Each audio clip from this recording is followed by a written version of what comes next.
Alhamdulillahirabbil alamin wassalatu wassalamu ala asrofil anbiya'i wal mursalin wa ala alihi wa sahbihi rasulillahi ajma'in. Asyhadu an la ilaha illallah wa asyhadu anna Muhammadan abduhu wa rasuluh sallallahu alaihi wasallam la nabiyya ba'da. Puji syukur kita ucapkan kepada Allah Subhanahu wa taala yang telah melimpahkan rahmat dan karunia-Nya kepada kita bersama sehingga kita dapat menghadiri presentasi kita pada malam hari ini. Baiklah, untuk mempersingkat waktu, izinkan kami memperkenalkan anggota kelompok kami. Yang pertama yaitu saya sendiri, Aditya dengan NIM 21033001. Dan yang kemudian kepada rekan saya dipersilakan untuk memperkenalkan diri. Baiklah, terima kasih pada moderator. Selanjutnya yaitu saya Afifah dengan NIM 210330002. Saya Dina Olivia dengan NIM 21033010. Saya Fadilah Jana dengan NIM 21033012. Saya Haikal Zul Amri dengan NIM 21033016. Oke, baiklah, terima kasih kepada rekan-rekan saya yang telah memperkenalkan dirinya. Untuk selanjutnya yaitu kita mulai saja presentasi kita pada hari ini. Untuk pemateri yang pertama yaitu kepada Fadilah Jannah, kami persilakan.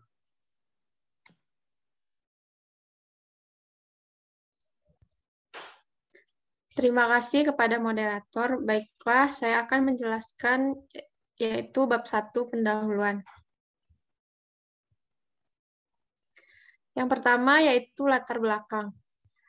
Sebagaimana kita tahu, kurikulum merupakan suatu dokumen atau rencana tertulis mengenai kualitas pendidikan yang harus dimiliki oleh peserta didik melalui suatu pengalaman belajar. Pembahasan pengertian kurikulum ini dianggap penting karena dua alasan utama. Alasan yang pertama yaitu seringkali kurikulum diartikan dalam pengertian yang sempit dan teknis. Alasan yang kedua yaitu karena definisi kurikulum yang akan sangat berpengaruh terhadap apa yang akan dilakukan oleh para pengembang kurikulum.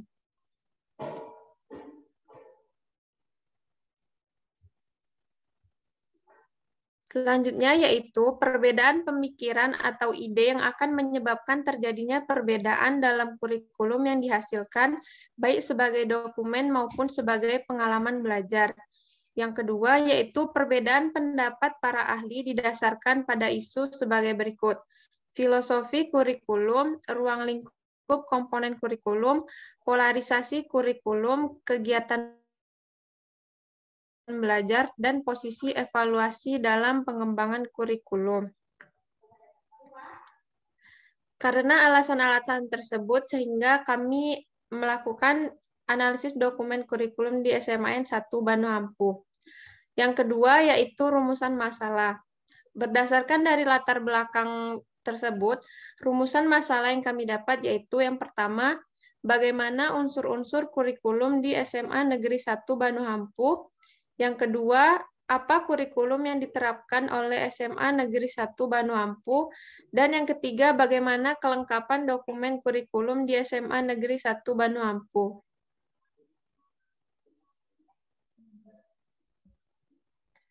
Selanjutnya yaitu tujuan. Tujuan dari analisis dokumen kurikulum ini yaitu yang pertama, untuk mengetahui bagaimana unsur-unsur kurikulum di SMA Negeri 1 Banu Hampu. Yang kedua yaitu untuk mengetahui kurikulum apa yang diterapkan oleh SMA Negeri 1 Banu Hampu. Dan yang terakhir untuk mengetahui bagaimana kelengkapan dokumen kurikulum di SMA Negeri 1 Banu Hampu.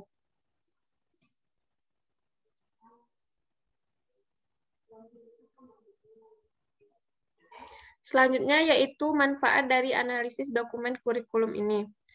Manfaat ini ada manfaat untuk penulis dan ada manfaat untuk pembaca. Manfaat untuk penulis yaitu sebagai latihan dan mengasah daya serap penulis dalam memahami pembelajaran, khususnya pada mata kuliah kurikulum fisika sekolah menengah.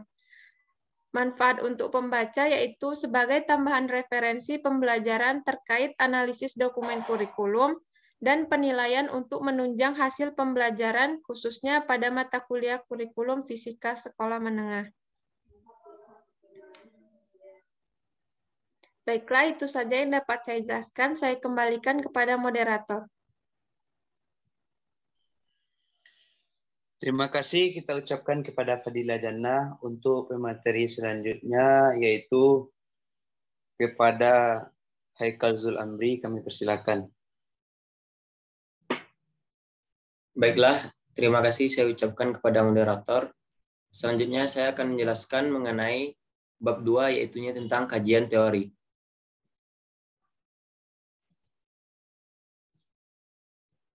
Yang pertama yaitu kurikulum tingkat satuan pendidikan atau KTSP.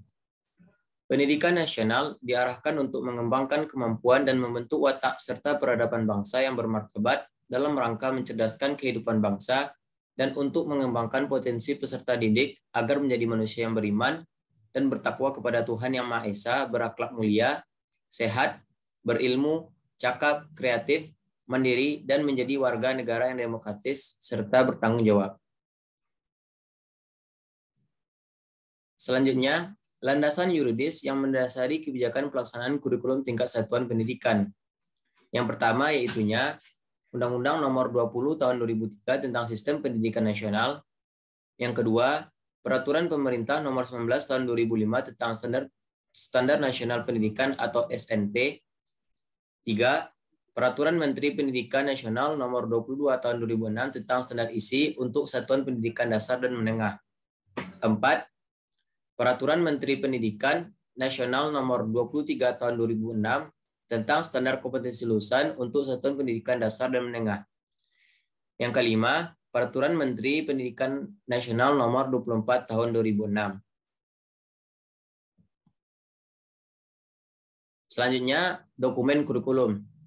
Dokumen kurikulum terdiri dari 3, yaitu ada dokumen 1, dokumen 2, dokumen 3.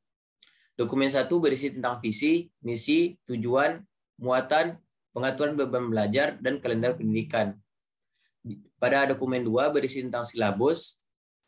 Di dokumen 3 berisi rencana pelaksanaan pembelajaran yang disusun sesuai potensi, minat, bakat, dan kemampuan peserta didik di lingkungan belajar.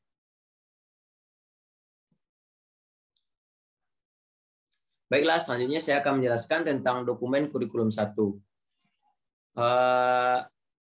Di dokumen kurikulum 1 ada 6, yaitu yang pertama, visi, misi, dan tujuan. 2. Muatan kurikulum. 3. Pengaturan beban belajar dan beban kerja sebagai pendidik. 4. Kalender pendidikan. 5. Pendidikan kecakapan hidup. 6. Pendidikan berbasis kompetensi karakteristik lokal dan global. 1. Visi, misi, dan tujuan. A. Visi satuan pendidikan. Di antaranya, dijadikan sebagai cita-cita bersama warga satuan pendidikan dan segenap pihak yang berkepentingan pada masa yang akan datang. Yang kedua, mampu memberikan inspirasi, motivasi, dan kekuatan pada warga satuan pendidikan. 3. Dirumuskan berdasarkan masukan dari berbagai warga satuan pendidikan. 4. Diputuskan oleh rapat Dewan Guru yang dipimpin oleh Kepala Sekolah Madrasah dengan memperhatikan masukan komite sekolah dan madrasah. Kelima, disosialisasikan kepada warga satuan pendidikan.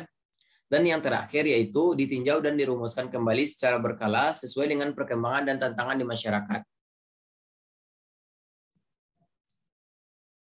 B. Misi satuan pendidikan. Di antaranya, memberikan arah dalam mewujudkan visi satuan pendidikan sesuai dengan tujuan pendidikan nasional. Yang kedua, merupakan tujuan yang akan dicapai dalam kurun waktu tertentu. Ketiga, menjadi dasar program pokok satuan pendidikan. Yang keempat, menekankan pada kualitas layanan peserta didik dan mutu lulusan. Yang kelima, memuat pernyataan umum dan khusus yang berkaitan dengan program satuan pendidikan. 6. Memberikan keluasan dan ruang gerak pengembangan kegiatan satuan-satuan unit pendidikan. Yang ketujuh, dirumuskan berdasarkan masukan dari segenap pihak yang berkepentingan. Yang kedelapan, disosialisasikan kepada warga satuan pendidikan. Dan yang terakhir yaitu ditinjau dan dirumuskan kembali secara berkala sesuai dengan perkembangan dan tantangan di masyarakat. Yang C, tujuan satuan pendidikan. Di antaranya, 1. Menggambarkan tingkat kualitas yang perlu dicapai dalam jangka menengah, yaitu biasanya dalam 4 tahunan. 2. Mengacu pada visi, misi, dan tujuan pendidikan nasional, serta relevan dengan kebutuhan masyarakat. 3. Mengacu pada standar kompetensi lulusan yang sudah ditetapkan oleh satuan pendidikan dan pemerintah. 4. Mengakomodasi masukan dari berbagai pihak yang berkepentingan, termasuk komite sekolah atau madrasah, dan diputuskan oleh rapat Dewan Guru yang dipimpin oleh kepala sekolah atau madrasah. Dan yang terakhir yaitu disosialisasikan kepada warga satuan pendidikan. Selanjutnya, muatan kurikulum. Muatan kurikulum terbagi menjadi 2. Yang pertama, muatan nasional. Terdiri dari muatan pelajaran umum kelompok A, muatan pelajaran umum kelompok B, muatan pelajaran peminatan kelompok C. Yang B, muatan lokal. Ini dijelaskan dikembangkan oleh pemerintah daerah, provinsi, atau kabupaten atau kota berdasarkan keunggulan dan kearifan daerah tempat tinggalnya. Selanjutnya, pengaturan beban belajar dan beban kerja sebagai pendidik. Yang pertama, beban belajar diatur dalam sistem paket atau sistem kredit. Terbagi menjadi 2, sistem paket dan sistem kredit semester. Dan yang B yaitu beban belajar tambahan. Selanjutnya, kalender pendidikan. Terbagi menjadi 3, yaitu 1. Permulaan tahun ajaran. Biasanya di sini dimulainya kegiatan pembelajaran pada awal tahun ajaran. Yang kedua, pengaturan waktu beban efektif. Terbagi menjadi 2, yaitu minggu efektif belajar dan waktu pembelajaran efektif. Yang ketiga, pengaturan waktu libur. Di sini dijelaskan sebagai penetapan waktu libur mengacu pada ketentuan yang berlaku tentang hari libur nasional maupun daerah. Yang kelima yaitunya pendidikan kecakapan hidup. Pendidikan kecakapan hidup yaitu mencakup kecakapan pribadi, kecakapan akademik, dan kecakapan faksional. Dan yang terakhir yaitu pendidikan berbasis kompetensi karakteristik lokal dan global. Yang dimaksud di sini adalah pendidikan yang memanfaatkan keunggulan lokal dan kebutuhan daya saing global dalam aspek ekonomi, budaya, bahasa, teknologi informasi dan komunikasi, ekologi, dan lain-lain, yang semuanya bermanfaat bagi pengembangan kompetensi peserta didik. Mungkin sekian materi yang dapat saya sampaikan. Saya kembalikan ke moderator. Terima kasih kita ucapkan kepada Haikal Zulamri. Untuk pemateri selanjutnya yaitu kepada saudari Dina Olivia. Waktu dan tempat kami persilakan. Terima kasih saya ucapkan kepada moderator. Baiklah, saya akan melanjutkan materi mengenai dokumen kurikulum 2, di mana dokumen kurikulum 2 ini berisi 3 bagian. Yang pertama, program tahunan. Yang kedua, program semester. Dan yang ketiga, silabus.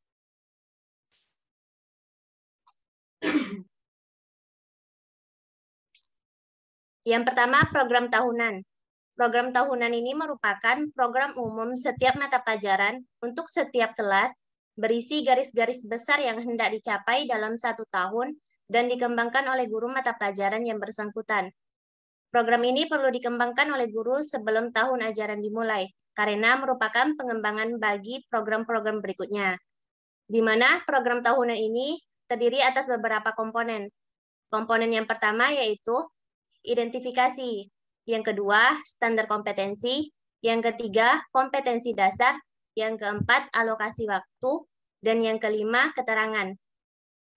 Program tahunan ini memiliki langkah-langkah dalam menyusunnya. Langkah yang pertama yaitu mendaftarkan kompetensi dasar atau KD pada setiap unit berdasarkan pemetaan kompetensi dasar atau KD per unit yang telah disusun. Yang langkah kedua, mengisi jumlah jam pelajaran setiap unit berdasarkan hasil analisis alokasi waktu yang telah disusun. Langkah yang ketiga yaitu menentukan topik bahasan untuk setiap kompetensi dasar. Dan langkah yang terakhir, membagi habis jumlah jam pelajaran efektif atau dalam 1 tahun ke semua unit pelajaran dan semua jenis ulangan berdasarkan pengalokasian waktu yang terdapat dalam hasil analisis alokasi waktu yang telah disusun. Selanjutnya, program semester. Program semester merupakan penjabaran dari program tahunan. Isi dari program semester ini yaitu tentang bulan, pokok bahasan yang hendak disampaikan, dan waktu yang direncanakan, dan keterangan-keterangan. Komponen dari program semester ini yaitu yang pertama identifikasi, yang kedua bulan, yang ketiga standar kompetensi, yang keempat materi pokok, yang kelima alokasi waktu, dan yang keenam keterangan. Langkah-langkah dalam menyusun program semester yang pertama yaitu mengisi kompetensi dasar KD pada setiap unit berdasarkan pemetaan kompetensi dasar per unit yang telah disusun. Yang langkah kedua, mengisi indikator sesuai dengan kompetensi dasar. Yang ketiga, mengisi materi pokok. Yang keempat, mengisi jumlah jam pelajaran setiap unit berdasarkan hasil analisis alokasi waktu yang telah disusun. Dan langkah yang terakhir, membagi jumlah jam pelajaran efektif dalam 1 semester. Dokumen kurikulum yang ketiga yaitu silabus, di mana silabus yang merupakan rencana pembelajaran pada suatu kelompok mata pelajaran dengan tema tertentu, yang mencakup standar kompetensi, kompetensi dasar, materi pembelajaran, indikator, penilaian, alokasi waktu, dan sumber belajar yang dikembangkan oleh satuan pendidikan. Prinsip-prinsip pengembangan silabus yang pertama yaitu ilmiah, di mana keseluruhan materi dan kegiatan yang menjadi materi dalam silabus harus benar dan dapat dipertanggungjawabkan secara keilmuan. Yang kedua, relevan. Artinya cakupan kedalaman dan tingkat kesukaran serta urutan penyajian materi dalam silabus sesuai dengan tingkat pengembangan fisik, intelektual, sosial,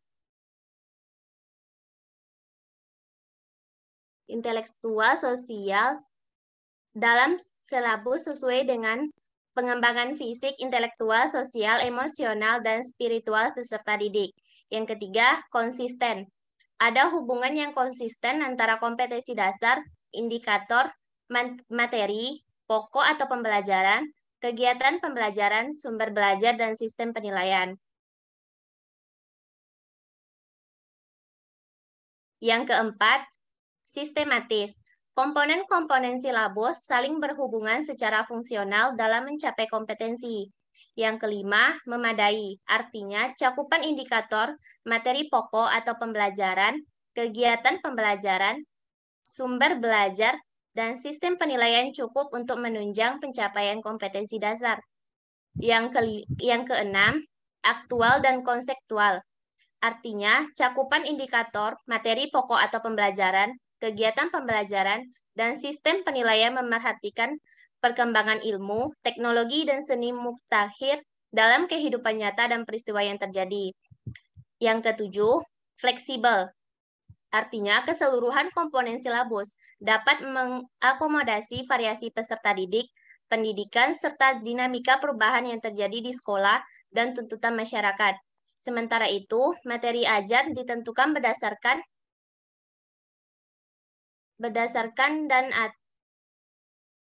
dan atau sekolah masing-masing. Yang kedelapan, menyeluruh. Komponen silabus mencakup keseluruhan ranah kompetensi atau kognitif, afektif, dan psikomotor. Yang kesembilan, desentralistik. Pengembangan silabus ini bersifat desentralistik. Maksudnya bahwa kewenangan pengembangan silabus bergantung pada daerah masing-masing atau sekolah masing-masing.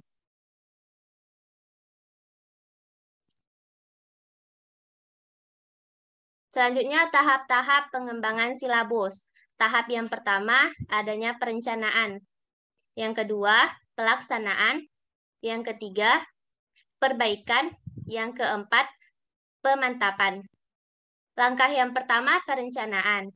Tim yang ditugaskan untuk penyusunan silabus terlebih dahulu perlu mengumpulkan informasi dan mempersiapkan kepustakaan atau referensi yang sesuai untuk pengembangan silabus. Yang kedua, pelaksanaan. Dalam melaksanakan penyusunan silabus, penyusun silabus perlu memahami semua perangkat yang berhubungan dengan penyusun silabus, seperti standar isi yang berhubungan dengan mata pelajaran yang bersangkutan dan kurikulum tingkat satuan pendidikan. Yang ketiga, perbaikan. Silabus perlu dikaji ulang sebelum digunakan dalam kegiatan pembelajaran. Yang keempat, pemantapan. Masukan dari pengkajian ulang dapat dijadikan bahan pertimbangan untuk memperbaiki buram awal. Apabila telah memenuhi kriteria rancangan silabus, maka silabus dapat segera disampaikan kepada Kepala Dinas Pendidikan dan pihak-pihak berkepentingan lainnya. Dan tahap yang terakhir, penilaian silabus. Penilaian dan pelaksanaan silabus perlu dilakukan secara berkala dengan menggunakan model-model penilaian kurikulum.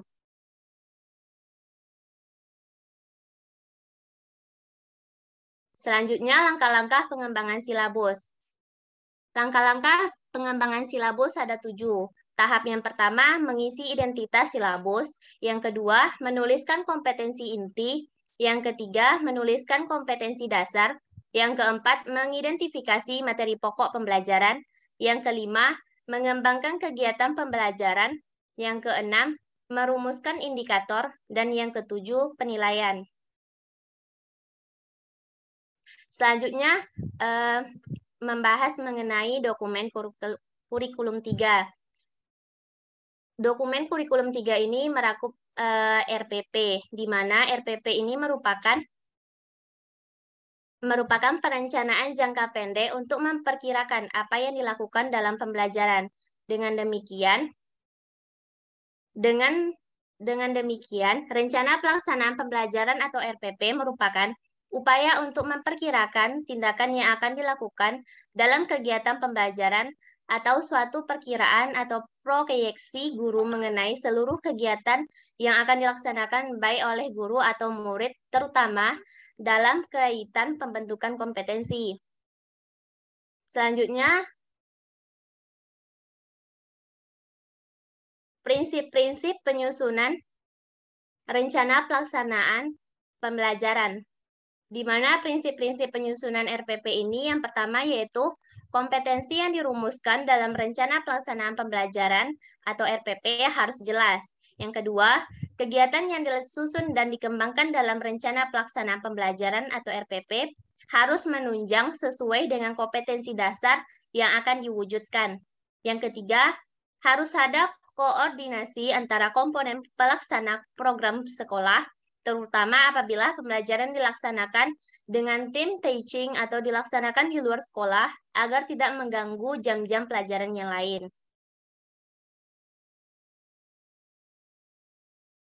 Selanjutnya ada komponen-komponen rencana pelaksanaan pembelajaran RPP, di mana komponen yang pertama, identitas mata pelajaran. Yang kedua, standar kompetensi. Yang ketiga, kompetensi dasar. Yang keempat, tujuan pembelajaran. Yang kelima, indikator pencapaian kompetensi. Yang keenam, materi ajar.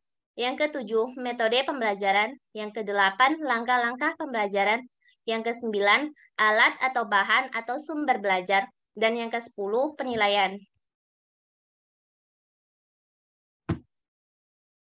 Selanjutnya, bab 3 mengenai metodologi.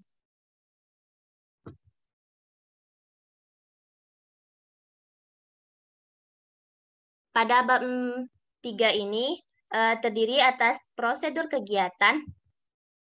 Yang kedua, informasi sekolah. Dan yang ketiga, identitas subjek observasi dan wawancara.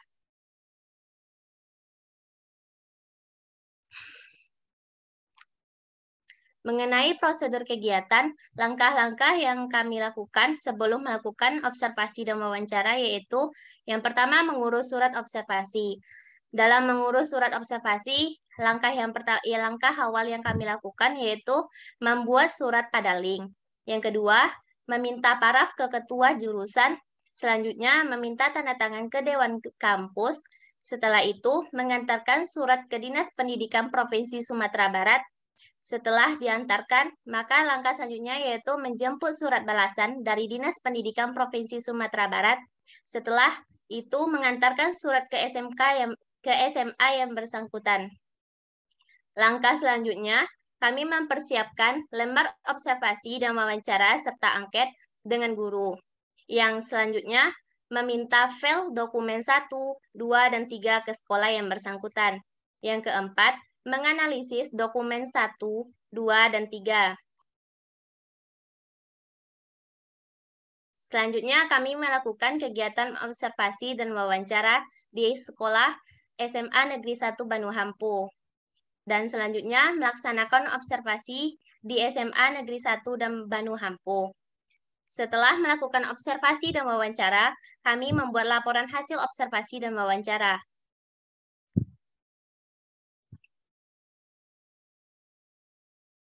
Informasi mengenai sekolah yang kami jadikan objek untuk wawancara dan observasi ini, nama sekolahnya yaitu SMA Negeri 1 Banuhampu, di mana kepala sekolahnya yaitu Dr. Randus Aris Supardi. Akreditasi dari sekolah yang kami lakukan ini yaitu akreditasinya A. NPSN-nya 10300296. Status sekolahnya adalah negeri. Alamat sekolahnya yaitu Jalan Raya Padang Luar, Maninjau, Kabupaten Agam, Sumatera Barat.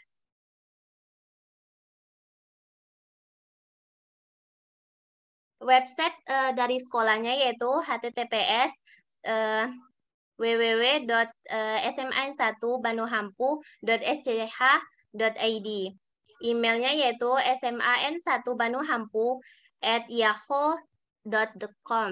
Teleponnya yaitu 085374080099. Selanjutnya, identitas subjek observasi dan wawancara.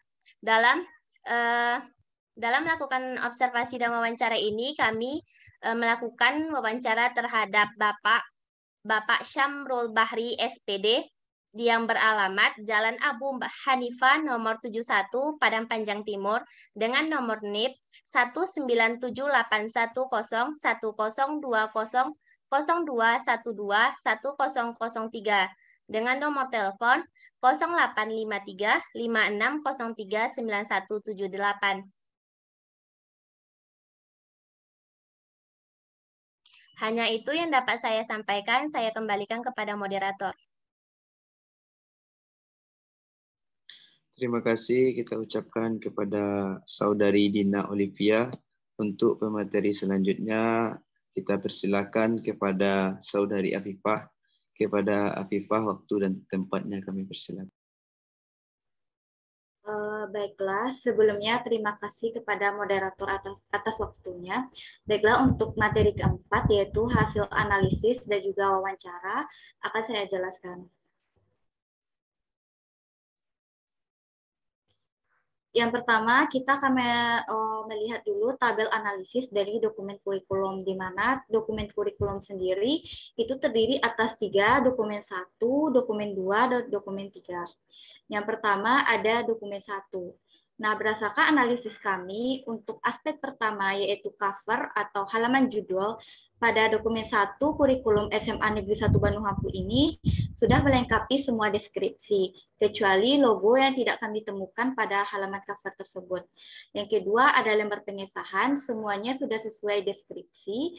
Lalu ada daftar isi juga, semuanya juga sudah sesuai dengan deskripsi.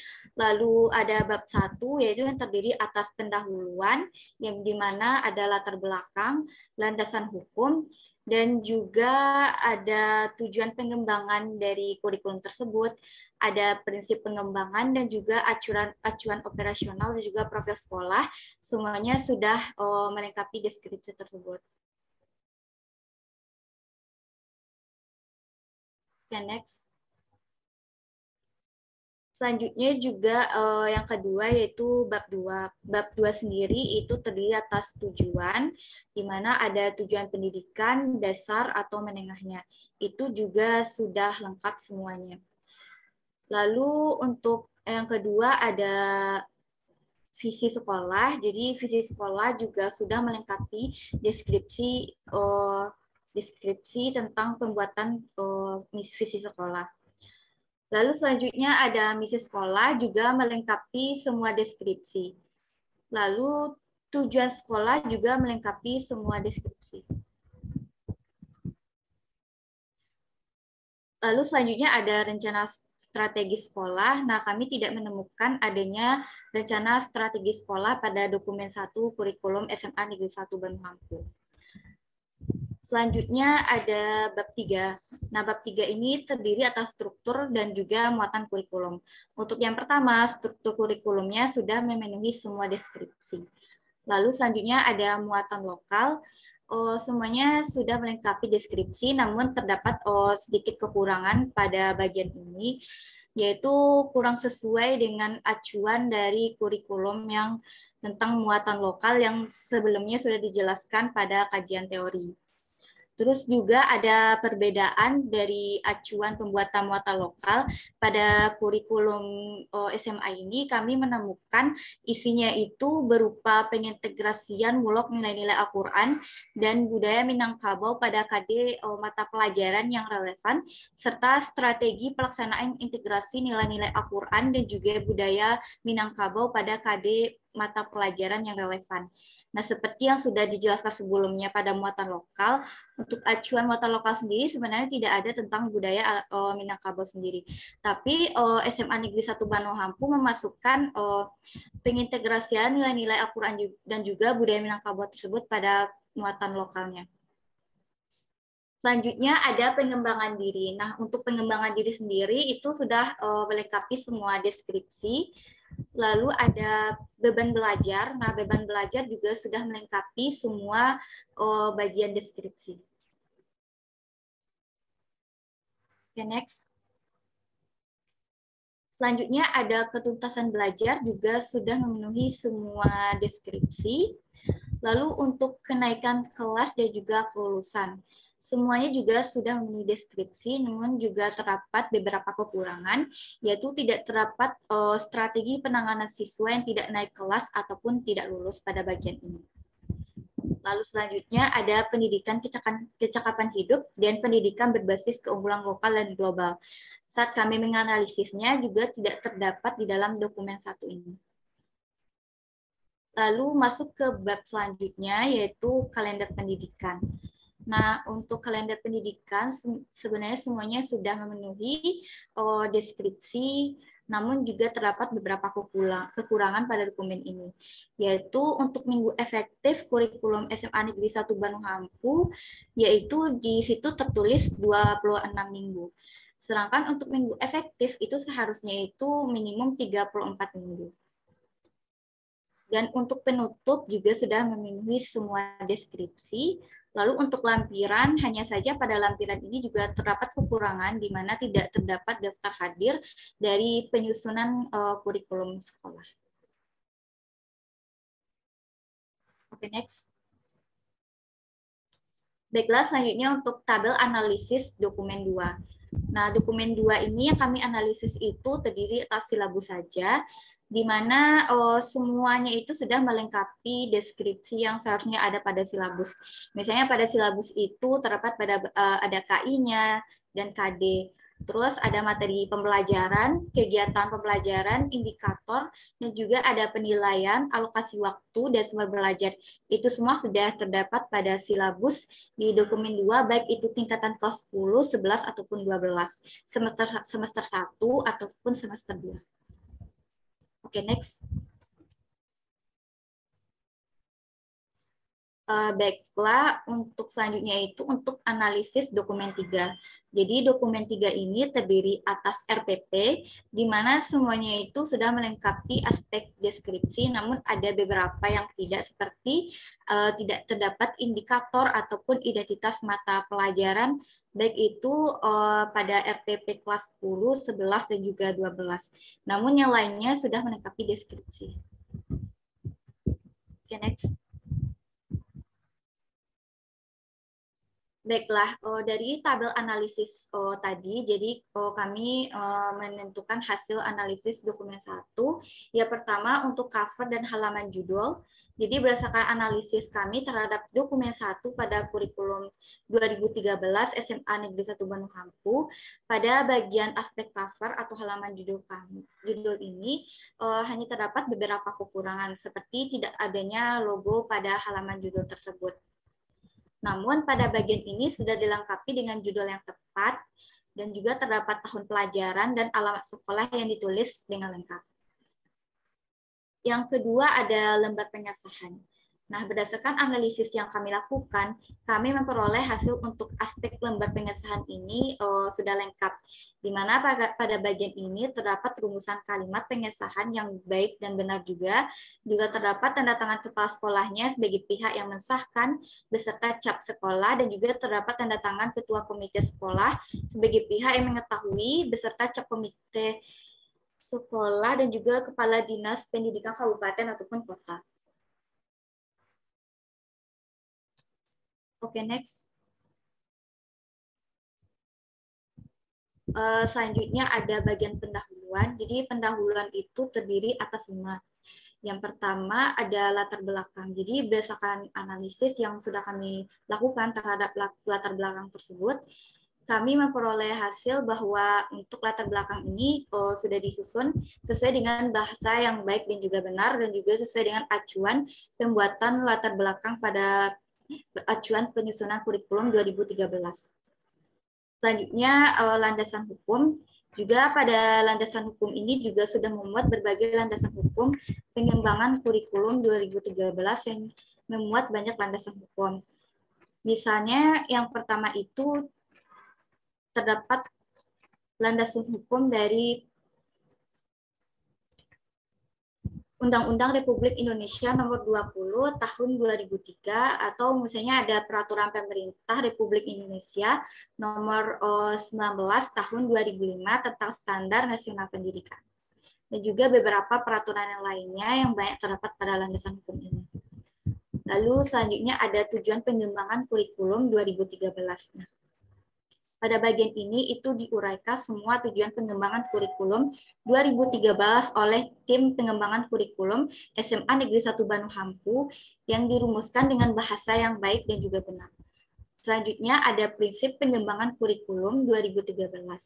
Nah, berisi prinsip yang terdapat pada panduan penyusunan kurikulum 2013 dan diuraikan setiap prinsip tersebut.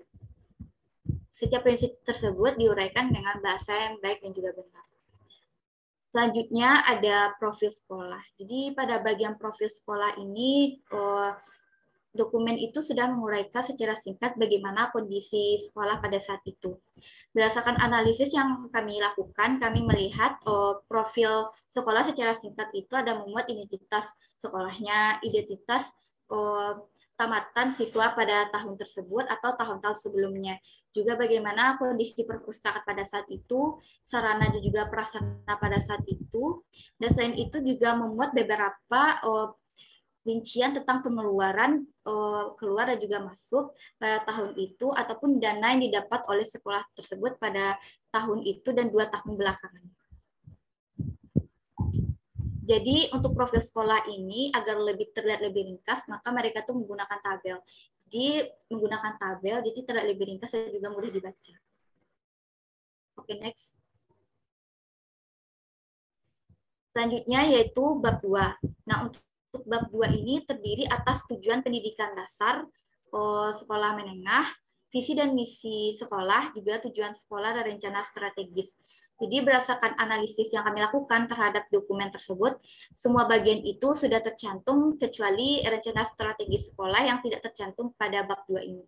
Jadi karena rencana strategi sekolah itu tidak tercantum pada bab itu, jadi kami melakukan wawancara terhadap bagian yang tidak dimasukkan tersebut.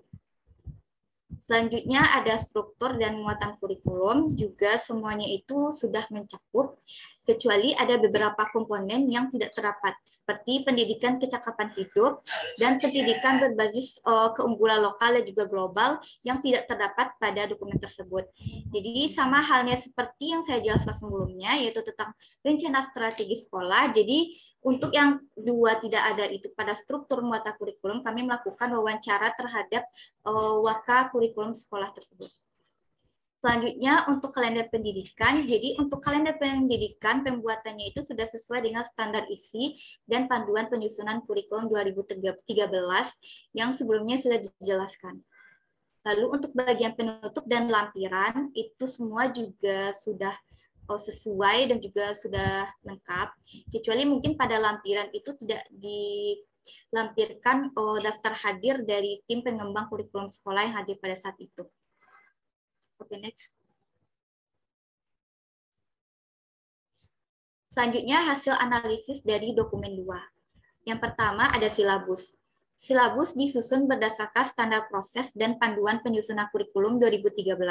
Silabus yang dianalisis yaitu silabus dari mata pelajaran fisika dari kelas 10 sampai 12 yang sudah memuat seluruh aspek yang harus ada pada silabus.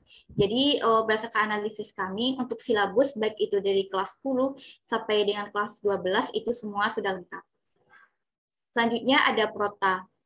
Prota atau program tahunan yang dianalisis adalah mata pelajaran fisika dari kelas 10 sampai 12 dan dari semester 1 dan 2. Itu sudah memenuhi kriteria penyusunan prota yang baik dan benar dan juga terperinci. Selanjutnya ada PROMES atau program semester yang kami analisis itu yaitu pada mata pelajaran fisika juga dari kelas 10 sampai kelas 12 dan juga semester 1 dan semester 2. Itu juga sudah memenuhi kriteria penyusunan PROMES yang baik dan benar serta terperinci. Okay, next. Baik, selanjutnya terakhir itu hasil analisis dari dokumen 3. Nah, dokumen 3 ini terdiri atas RPP atau rancangan proses pembelajaran.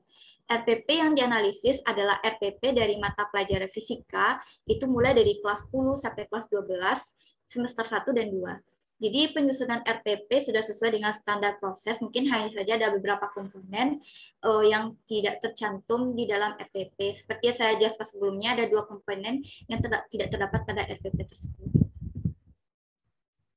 Oke, next. Jadi seperti yang saya sebutkan sebelumnya tadi, ada beberapa bagian yang mungkin tidak tercantum pada dokumen dari SMA Negeri 1 Benhampu. Jadi kami melakukan wawancara terhadap dokumen yang tidak ada. Yang pertama itu ada rencana strategi sekolah. Jadi berdasarkan hasil wawancara kami dengan waka kurikulum SMA Negeri 1 Bandung Hampu, jadi SMA Negeri 1 Bandung Hampu itu memiliki 3 rencana strategi sekolah dalam pengembangan kurikulum 2013 ini. Yang pertama itu rencana strategi sekolah itu terhadap asesmen atau penilaian.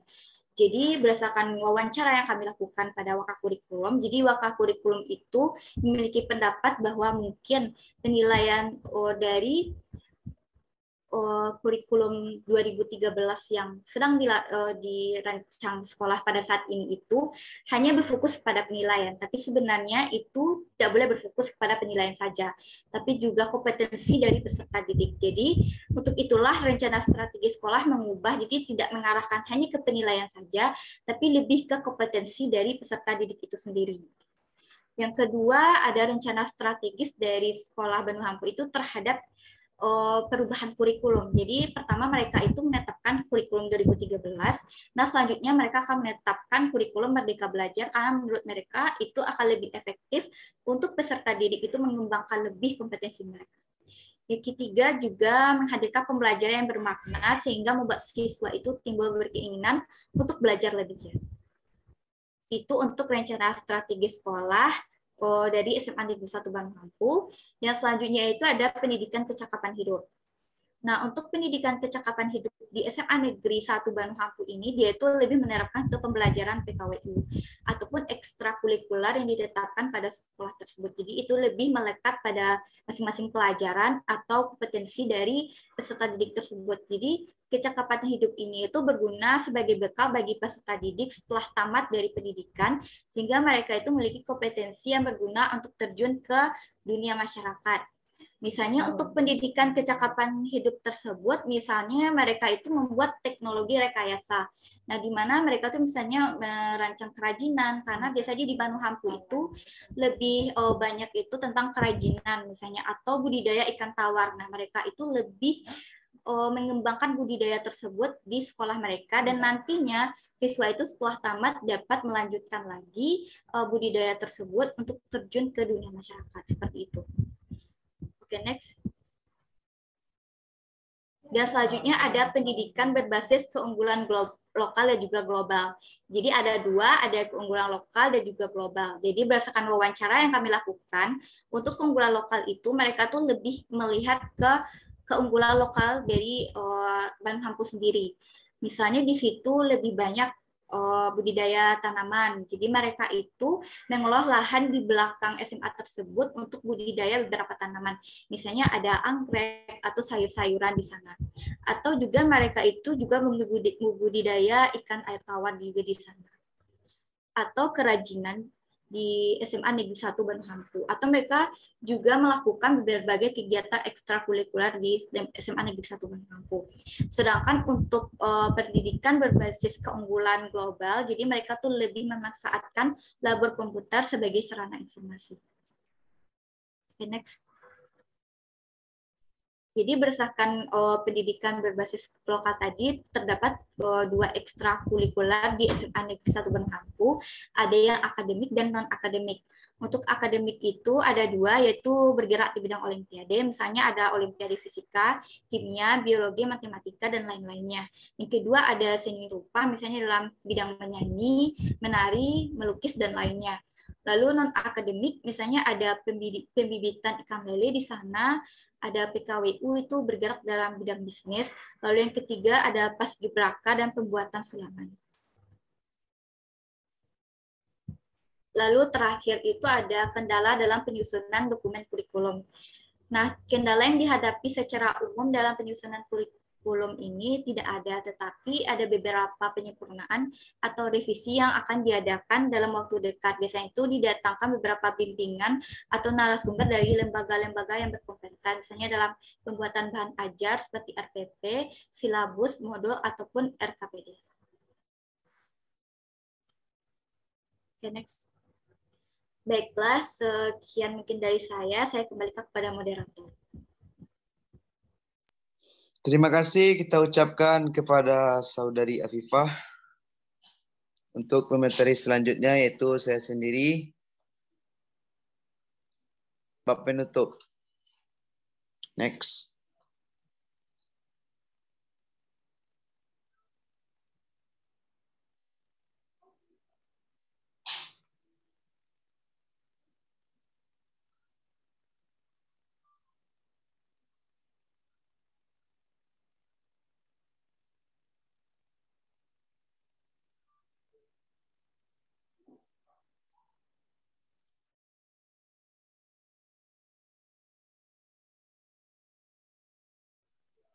Baiklah, yang pertama yaitu kesimpulan. Kesimpulan yang dapat kita ambil yaitu kurikulum 2013 yang diterapkan di sekolah SMA 1 Bandung Hampu masih memiliki beberapa kekurangan, yaitu diantaranya tidak terdapat logo sekolahnya. Pada kurikulum ini lebih mengarahkan siswa dan siswinya kepada proses asesmen atau penilaian. Penerapan asesmen tersebut menghabiskan banyak waktu dalam penerapan kurikulum 2013 ini. Sedangkan kelebihan yang dimiliki dari kurikulum 2013 yang diterapkan oleh SMA Negeri 1 Bandung Hampu yaitu dapat membuat siswanya menjadi lebih mandiri, kreatif, dan inovatif dengan cara membuka peluang kepada para siswa-siswinya untuk mengembangkan diri melalui berbagai kegiatan ekstrakurikuler yang ada di sekolah tersebut. Berdasarkan informasi yang kami dapatkan, sekolah SMA 1 Bandung Hampu memiliki kegiatan ekstrakurikuler kurang lebih dari 27 yang siswa dapat memilih kegiatan ekstrakurikuler yang ingin dipilih sesuai dengan bakat dan minat yang dimilikinya. Di sekolah tersebut, dalam menerapkan kurikulum 2013, guru-guru sangat mendukung untuk mencapai tujuan yang ingin dicapai. Sekolah tersebut sangat menanamkan kepada siswanya, yaitu berupa pendidikan karakter kepada siswanya, contohnya seperti memberikan sebuah bekal untuk hidup kepada siswa, yaitu yang pertama, yaitu melaksanakan pelatihan azan dan imam kepada siswa, sehingga apabila tidak ada imam di masjid tersebut, siswa bisa langsung menjadi imam karena telah memiliki wawasan dalam bidang tersebut. Next.